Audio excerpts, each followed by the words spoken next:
वालों की जय। मिल्कीपुर के गरीबों के दिन अच्छे हो जाएं, वो तभी संभव है जब मिल्कीपुर का बेटा विधानसभा में चला जाएगा। बाहरियों को छोड़ दो और भाई सूरज चौधरी को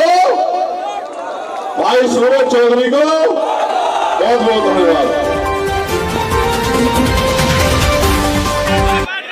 विधानसभा में हमारे लोकप्रिय प्रत्याशी भाई सूरज चौधरी जी की इस चुनावी सभा में मुझे आने का मौका मिला। पार्टी टीम की तरफ से आज का मेरी ड्यूटी यहां लगाई गई थी प्रचार की। इसके लिए मैं भाई सूरज जी का, यहां की जिले मंडल की टीम का बहुत बहुत धन्यवाद करता हूं। मैं अपनी बात को शुरू करने से पहले सभी धर्मों में जन्मे सभी संतों, गुरुओं और महान पुरुषों को भी नमन करता हूं।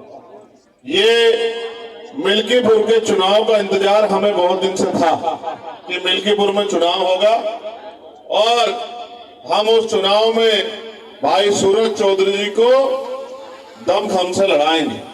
हालांकि मैंने कम समय दिया, लेकिन हमारी पार्टी के सभी सम्मानित नेतागणों ने, हमारे जिले, विधानसभा मंडल, प्रदेश की टीम ने यहां लगातार मेहनत की है।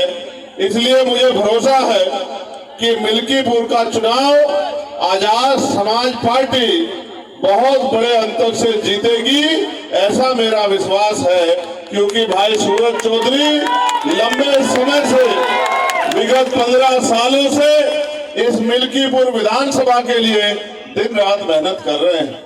आज भी इतना ऐतिहासिक जनसमूह आप लोग यहाँ इस जनसमूह के रूप में उपस्थित हुए हैं। हमारी बाईं तरफ हमारी माताएं बहनें बैठी हैं, सामने नौजवान शक्ति और सम्मानित बुजुर्ग बैठे हैं, प्रिय भाई बैठे हैं, मंच पर पार्टी संगठन के सम्मानित नेतागण बैठे हैं, मीडिया के भाई और पुलिस के साथियों का भी भरपूर सहयोग मिल रहा है। सम्मानित साथियों, अभी आपके बीच में एक घटना घटी कि एक हमारे सेना के जवान को अपनी पीड़ा रखनी पड़ी। हालांकि आप ये जानते हैं कि हम सभी की समस्याओं को उठाने का काम करते हैं। ये मुझसे पटना में मिले थे, मैंने इनसे कहा था कि जब सेशन चलेगा मैं आपकी समस्या को, सरकार से सेशन चलेगा तो मैं पूरी कोशिश करूंगा कि इनकी समस्या को उठाया जाए। हालांकि ये हमसे बड़ी उम्मीद करते हैं, ये इसलिए हमारी रैली में पुणे चले आए कि हमें याद दिलाया जा सके कि भाई इनकी बात को उठाना है। लेकिन ये नहीं जानते कि हमें तो हर चीज याद रहती है। हमें तो हर गरीब, किसान, कमजोर, नौजवान, महिलाओं, बुजुर्गों और प्रदेश की हर समस्या पे हमारा ध्यान रहता है और रोज मीडिया के माध्यम से उन बातों को हम लोग कहते भी रहते हैं। आज जब मैं यहाँ पहुंचा हूँ तो आप और मैं जानते हैं कि उत्तर प्रदेश में किस तरह के हालात हैं, उत्तर प्रदेश में किस तरह के हालात बने हुए। कई लोगों की जान चली गई, बहुत सारे लोग घायल हैं, अस्पतालों में बेड नहीं है, दवाइयां नहीं है। मुख्यमंत्री जी अपनी नाकामी छिपाने के लिए मीडिया को डांट रहे हैं, पुलिस प्रशासन को डांट रहे हैं। हालांकि हमें लगता था कि भाई ये कुंभ जो है 12 साल बाद, इस बार जब नाम बदल दिया था, इलाहाबाद से प्रयागराज कर दिया था, तो अब शायद हालात बदल गई होंगी। लेकिन ये सच नहीं है, नाम बदलने से हालात नहीं बदलते, इच्छा शक्ति बदलते हालात बदले जा सकते हैं। सरकार की इच्छा शक्ति ही हालात बदलने की नहीं है। आज हम मिल्कीपुर में हैं, आप बताओ इस मिल्कीपुर में 60-70% मकान कच्चे हैं या नहीं है? बताओ अपने आप हाथ उठाने मिल्कीपुर वाले। ये किसकी देन है? या किसकी सरकार है? 7 साल से कौन मुख्यमंत्री है? उनसे पहले कितने रोटी के लिए मोहताज नहीं दिखा, बिना इलाज और पैसे की कमी कारण मरते नहीं देखा। उनको क्या फर्क पड़ता है कि आप जियो या मरो? यहाँ चुनाव हो रहा है, सारी पार्टियां लड़ रही हैं, वो भी लड़ रही जिनकी सरकार है और जिनके पहले एमएलए थे वो भी लड़ रहे हैं। लेकिन आप कहाँ हो इस भीड़ में? कभी कोई जीतता है, कभी कोई जीतता है। आप कब जीते? आप लोगों को वहां चौक पे जाके मजदूरी नहीं करनी पड़ती, वहां जाके बिकने के लिए नहीं जाना पड़ता। लेकिन सरकार की इच्छा शक्ति नहीं है, और इच्छा शक्ति आज की बात नहीं है, इच्छा शक्ति तो सदियों से नहीं रही। अगर सदियों से इच्छा शक्ति रही होती तो इस देश में बाबा साहब अम्बेडकर को अपनी पार्टी नहीं बनानी पड़ती। इस देश में तमाम पार्टी जो होते, बाबा साहब संदेश दिया कि जिनका दल होता है उनमें बल होता है, और जिनमें बल होता है उनकी समस्याओं का हल होता है। अगर आप अपनी समस्या का हल चाहते हैं तो आपको अपना दल और अपना बल बनाना पड़ेगा। दल बनके तैयार है, नगीना के लोगों ने दल में ताकत भी झोंक दी है। इस बार बारी मिल्कीपुर की है, मिल्कीपुर वाले भी इस बार ताकत झोंक दो, फिर आप देखना जिस तरह पार्लियामेंट में चंद्रशेखर आजाद ना बिजली पानी की व्यवस्था अच्छी, ना कोई पूछने वाला है, और जिस तरह से निजीकरण हो रहा है, मुझे नहीं लगता कि अगले 10 साल बाद कोई सरकारी नौकरी भी रहेगी। 400-500 रुपए की मेहनत मजदूरी करके आप मुख्य धारा में नहीं जुड़ सकते हो। मेरे लोगों जो मजदूरी कर रहे हैं उनको देख लो, घर बनाने में उनके जूते खिंच गए हैं। मुख्य धारा में जुड़ने के लिए आपको रोजगार चाहिए, पक्की नौकरी चाहिए, आपको लोन मिलना चाहिए जिससे आप उद्योग धंधे लगा सको, आपको अच्छी शिक्षा मिलनी चाहिए, अच्छा हेल्थ सिस्टम यहाँ बनना चाहिए। लेकिन मैं जानता हूँ ये सरकार समझती है कि अगर हेल्थ सिस्टम अच्छा हुआ तो ये जो प्राइवेट हॉस्पिटल है, यहाँ जो महंगा इलाज हो रहा है वो इलाज कोई नहीं लेगा।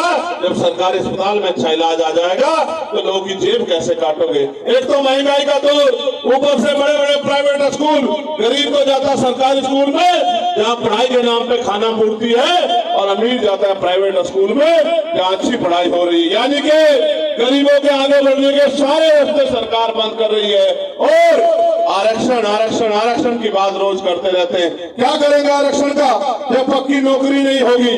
क्या करेंगे आरक्षण का जब सरकारी नौकरी नहीं होगी? आज तो पिछड़े वर्ग के लोग, बहुत बड़ी आबादी यहाँ रहती है, पिछड़े वर्ग के लोग अपने दिल पे हाथ रख के पूछे कि इन सरकारों ने आपको क्या दिया है? जिनकी 52% आबादी थी उनको 52% हिस्सेदारी मिलनी चाहिए थी, 52% आबादी को 12, 14, 15% हिस्सेदारी भी सही तरह नहीं मिल रही, और कोई पूछने वाला नहीं है। पहले पुलिस की भर्ती आती थी, टीचर की भर्ती आती थी, पटवारी सेक्रेटरी की भर्ती आती थी, 4th क्लास की चपरासी की भर्ती आती थी। आज तो अगर कोई आता है तो बस हमारी आहें और हमारा दर्द जो हम एक दूसरे से सुनते हैं, कोई पूछने वाला नहीं है। मैं तो धन्यवाद दूंगा सूरज चौधरी का कि वे कितने सालों से वो क्षेत्र की सेवा कर रहे हैं। हालांकि बड़ी बड़ी पार्टियों ने उनको नकार दिया, बड़े पैसे वाले साधन वाले लोगों ने उनकी अहमियत को नहीं समझा, लेकिन आजाद समाज पार्टी मेहनत करने वाले लोगों की कदर करती है, लड़ने वाले लोगों की कदर करती है। इसलिए हमने तय किया कि भाई सूरज चौधरी जी को मौका देंगे, और सूरज चौधरी जी यहाँ से जीत के अगर जाएंगे तो आपकी आंखों में आंसू नहीं आने देंगे, आपकी आवाज उठाने का काम करेंगे। मैं जो आपसे कह रहा था, जब मैंने इस बार कुंभ पे कुछ बात कही थी तो मेरी बात को जरूर किया गया, लेकिन आज तो महामंडलेश्वर बोल रहे हैं कि प्रशासन के निगम्यपन की वजह से, सरकार के निगम्यपन की वजह से ये घटनाएं हुई है। आज सरकार के पास उनका जवाब है। मैंने तो कहा था मन चंगा तो कटौती में गंगा, यानी कि जिसका मन साफ सुथरा है उसे कहीं जाने की जरूरत नहीं है। लेकिन आप बताओ, आप तो नारा देके बुला रहे थे कि आ जाओ आ जाओ, अमृत वर्षा हो रही है, लेकिन जब ये गरीब अमृत वर्षा में गए तो इनकी जान की रक्षा भी नहीं कर पाए। मैं मीडिया के माध्यम से कहना चाहता हूँ, ये हत्याएं है और इनकी हत्या का दोषी सरकार है, मुख्यमंत्री है। मुख्यमंत्री को जवाब देना चाहिए कि उनके कुप्रबंधन की वजह से इतने लोगों की जान गई जो आए तो इस पाप धोने थे, पुण्य कमाने थे, लेकिन वो इस लायक भी नहीं कि अपने बच्चों में चले जाएं। किसी की बच्ची चली गई, किसी की माँ चली गई, किसी का बेटा चला गया, और सब लोग मिलके आज गरीबों की लाशों में हंस रहे हैं। इसलिए मैं आपसे कहना चाहता हूँ, ये सरकार सबको दे सकती है लेकिन आपको इज्जत की जिंदगी नहीं दे सकती है। ये सरकार वादे करती है, 2022 में कहा किसानों की आय दुगनी कर देंगे, फिर कहा सिलेंडर पानी, सरकार ने गरीबों के हक छीने, उससे मुक्ति दिलाओगे नहीं दिलाओगे? क्या यहाँ से अपनी आवाज मजबूत कर दोगे नहीं कर दोगे? तो आज के बाद अपने आप सूरज चौधरी बन के काम करोगे नहीं करोगे? लोगों को घरों में जाके जगाओगे नहीं जगाओगे? लोगों को अपना निशान बताओगे नहीं बताओगे?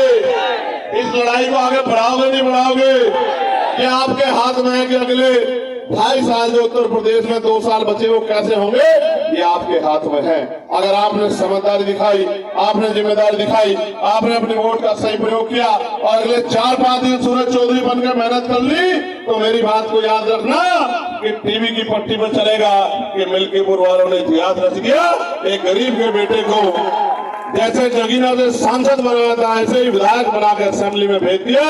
और आप याद रखना, नसीम साहब यहाँ बैठे हैं, जिस दिन आजाद समाज पार्टी का एमएलए विधानसभा में गूंजेगा, अच्छे अच्छे की नींद हराम हो जाएगी जो गरीबों का अधिकार छीन कर बैठे हैं। मेरी बात को याद रखना, कोई ऐसा नहीं है, चाहे पुलिस के साथी हो, चाहे आर्मी के भाई हो, चाहे अर्धसैनिक बल हो, चाहे होमगार्ड हो, चाहे पीआरडी के जवान हो, चाहे आशा आंगनबाड़ी बहने हो, चाहे ग्राम सेवक हो, रोजगार सेवक हो, भोजन माता हो, सबके। जब मैं पार्लियामेंट में गया, अकेला नीले पटके वाला था या नहीं था बताओ? और इस बार कितने नीले पटके वाले देखे आपने?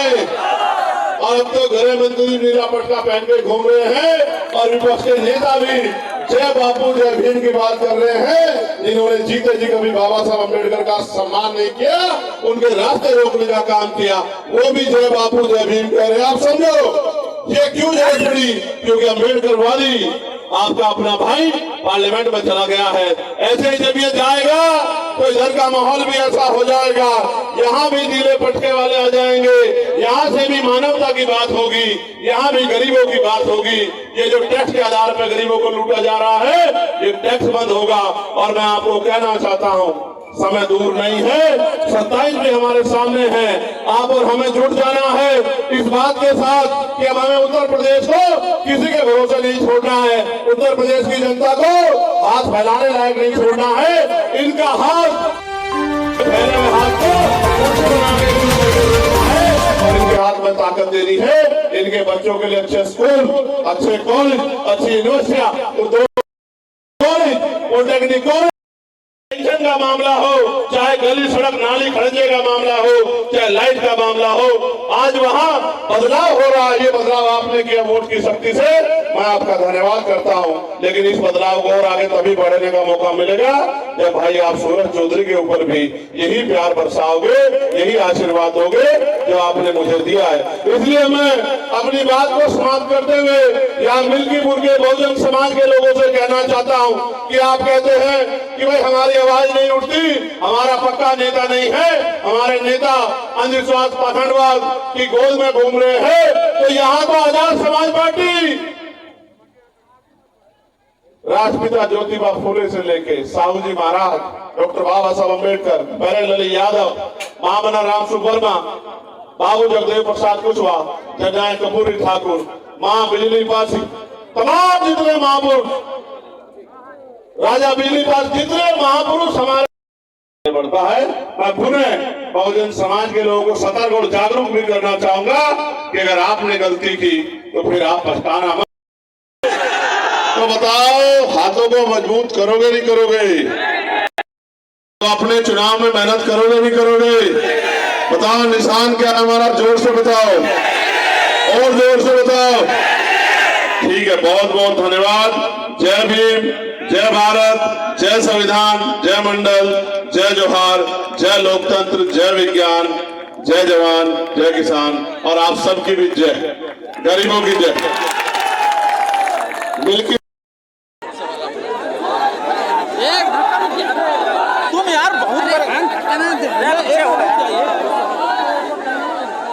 भाई तक वीडियो बनाई नहीं तो सब कैमरा हो कर काट